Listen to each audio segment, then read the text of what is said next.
앉아서 세계 속으로 시작하겠습니다. 첫 번째 여행지는 이탈리아로 가보겠습니다. 이탈리아 베네치아에서 열린 아마존 창업자 제프 베이조스의 2박 3일간의 결혼식이 막을 내렸습니다. 무슨 결혼식을 2박 3일 동안 해요?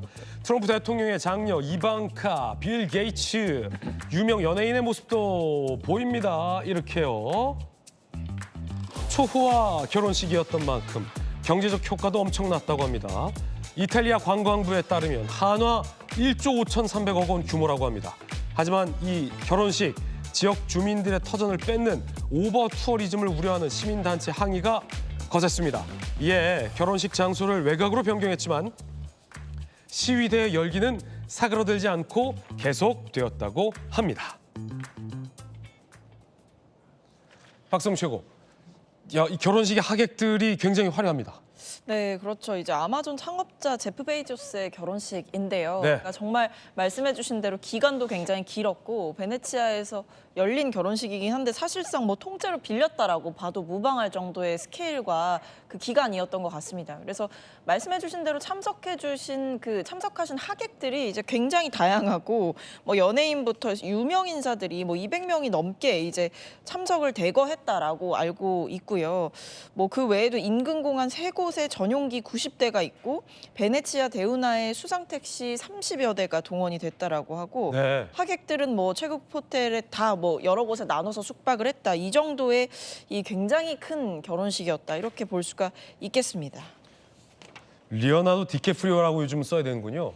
저희 때는 레오나르도 디카프리오였는데 이게 원래 이름 발음과 좀 다르다라고 해서 표기법은 리오나르도 디캐프리오, 리오나르도 디캐프리오 이렇게 되겠는데 어려워요. 발음이 어려워요. 킴 카사디안, 뭐 오프라 윈프리 등등 뭐 초호화 하객들도 있고요. 경제 효과도 상당했다고 합니다. 우리 박성민 최고가 잘 설명을 해주었는데 전용기만 뭐 90대, 수상 택시가 뭐 30여 대, 최고급 호텔 5곳이 동원됐다. 1조 5천억 원 경제 효과까지 예상됐다고 합니다. 우리 정혁준 변호사님 결혼할 때도 한 이 정도 됐었죠? 저는 뭐 조그만하게 해가지고 그다음에 뭐 한 번밖에 안 해봐가지고 한 번밖에. 네. 이거 막말 아닙니까? 한 번밖에. 뭐 앞으로 또 하게 될 것 같지도 않고 어허. 네, 어쨌든 뭐 대단하다는 그런 생각이 들고요. 네. 그다음에 그 오버 투어리즘으로 고통받아도 좋으니까 이왕이면은 다음번에는 서울에서 그 결혼식 했으면 어떨까 그런 생각도 듭니다. 그러니까요. 사실은 뭐 베네치아라고 하지만 조규현 변호사님 우리 저 김포에도 김포의 베니스, 김포 베네치아 있거든요. 예. 거기도 좋은데 그런 데 좀 오지. 좋습니다. 그러니까요. 우리 그런 데 오면 반대 안 하잖아요. 반대 안 하죠. 반대도 안 하고 이거 보면서 갑자기 생각났는데 네네. 경제 효과 1조 5천억 원 얘기하지 않습니까? 거기 반대하는 저 베네치아 주민들한테 우리 저 모 의원님 가셔가지고 호텔 경제학을 가지고 좀 설명을 좀 해주시면 납득이 좀 쉬울 것 같다는 생각도 드네요. 갑자기 호텔 경제학까지. 자, 이탈리아였습니다. 이번엔 앉아서 세계 속으로 영국으로 가보겠습니다. 출발하시죠.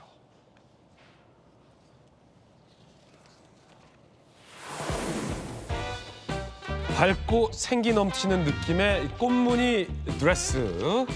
전 세계적으로 사랑을 받는 인물인 영국의 고 다이애나 왕세자비가 생전에 즐겨 입었던 옷이라고 합니다. 해외 순방 때는 물론 아픈 아이들을 만나는 행사 때 자주 입어서 돌봄 드레스라는 별명도 당시에 붙었다고 합니다. 이번에 열린 경매에서 52만 달러, 하나로 무려 7억 원에 낙찰돼서 화제입니다.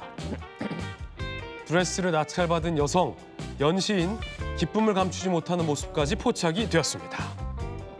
자, 그런가 하면 이번엔 노르웨이로 가보겠습니다. 노르웨이가 발칵 뒤집혔습니다. 노르웨이 왕세자비의 20대 아들이 성폭행 등 20건이 넘는 범죄 혐의로 재판에 넘겨질 위기에 처했기 때문입니다. 피해자 수는 2자릿수에 달하는 것으로 조사돼 파장이 커지고 있습니다. 노르웨이 왕실은요, 법적 절차를 밟고 있는 중이며 추가로 언급할 내용은 없다. 짤막한 입장을 내놓았습니다.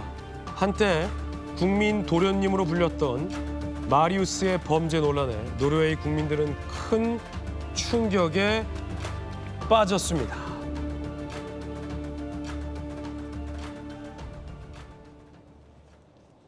마리우스 보르그 회이비, 노르웨이 왕세자비의 아들인데 자, 성폭행 3건, 성적 모욕 4건, 상해 2건, 학대 재물손괴 협박은 각각 1건 등 범죄 혐의만 23건에 달한다라고 합니다. 자, 이게 뭐 노르웨이에서 국민 도련님으로 불렀다고 하는데 이 뭐 범죄 혐의가 상당합니다. 검사 출신이에요. 곽태규님 어떻게 보십니까? 저 그전에요. 다이애나 왕세자비가 입었던 저 네네. 드레스 있잖아요. 저게 80년대 후반에 아마 입으셨던 것 같은데. 그렇죠. 제가 그때 고등학생이었거든요. 저 드레스가 기억이 나요. 예, 굉장히 너무 멋있고 그때 다이애나 왕세자비께서 굉장히 이렇게 대중적인 사랑을 많이 받고 그래서 그랬는데 저 화려한 옷, 저 옷이 저도 지금 기억이 아주 선명하네요. 이번에 예전에도 아마 저런 입었던 옷을 판매하셔가지고 자선 기금으로 내시고 했던 게 기억나는데 아마 지금 그때 그 기억이 다시 나는 옷인 것 같습니다. 그리고 지금 노르웨이 왕세자비의 아들 네. 이분은 지금 그 왕세자비가 결혼하기 전에 이제 얻었던 아들이기 때문에 사실 왕 씨라고는 아무런 관련이 없고 공식 직함도 뭐 없는 사람인 것 같아요. 네. 그런데 이제 이런 뭐 고위층에 있는 분들이 정말 이 범죄 경력이라는 것이 이렇게 지구 반대편에서도 화제가 될 정도다 하는 것은 참 시사하는 바가 크네요. 예.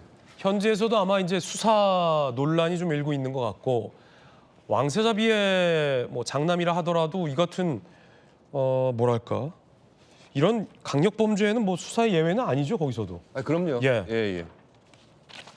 필요하다면 뭐 특별 수사라도 받아야 되는 거 아니냐라는 논란도 일 걸로 보입니다. 자, 이번에는요 미국으로 가보겠습니다. 앉아서 세계 속으로 다음 여행지는 미국입니다. 사람이 없어요. 테슬라 모델 Y입니다. 미국 텍사스주 기가 팩토리에서 나와서 자기 혼자 고속도로를 달립니다. 앞차가 느리게 달리자 차선을 바꿔서 추월하고요.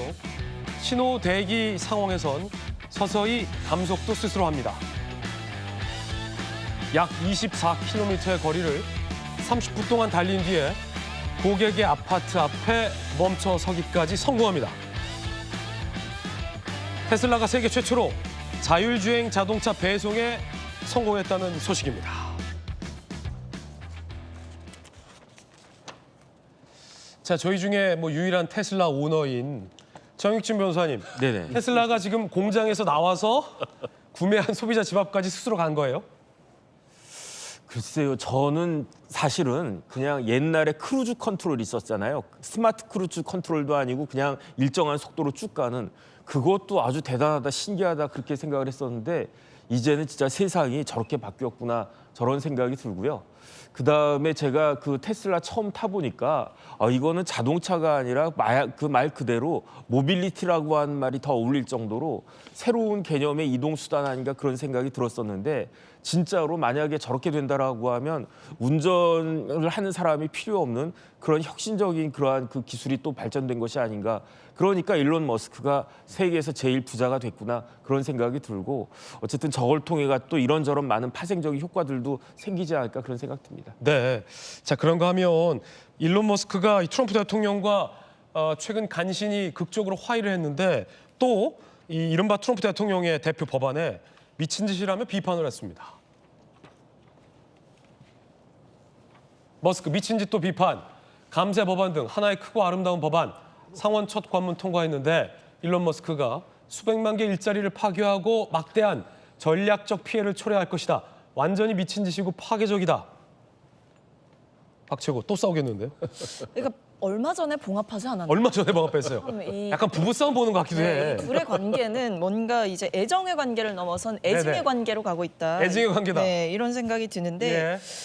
트럼프 대통령이 또다시 이제 영린이 건드려지지 않을까라는 생각이 들거든요. 저번에도 이제 굉장히 좀 비속어를 섞어가면서 공격을 해서 그때도 트럼프 대통령이 격노하는 일이 있었습니다. 그때 또 트럼프 대통령이 머스크를 향해서도 굉장히 날선 비판을 내놓기도 했었는데 이번에 또다시 트럼프 대통령이 공개적인 어떤 비판을 하게 될지 봐야 될 것 같고 방금 뭐 제가 말씀드린 대로 머스크가 불과 지난 11일에 대통령에 대한 내 게시물들을 일부러 후회한다. 그것은 너무 멀리 나갔었다라는 말을 올리고 이를 통해서 봉합이 됐었는데 이게 그러게요. 불과 얼마 전이거든요. 근데 또다시 이러고 머스크가 또다시 후회하게 될지 아니면 영영 이렇게 멀어지게 될지 지켜봐야 될 것 같습니다. 원래 부부싸움은 똑같은 이유로 20몇 년째 계속하는 거거든요. 그렇죠. 똑같은 약간 뭐 말버릇이라던가 네. 뭐 어떤 행동이라던가 이런 걸로 이제 치약 반복이 뒤붙여 짰다고. 되죠. 네. 아, 많이 혼나셨나 봅니다. 아니 제 얘기는 아니라 보통의 형들 보니까 그러더라라는 거죠. 어쨌든 테슬라 소식까지 전해드렸습니다. 앉아서 세계 속으로였습니다.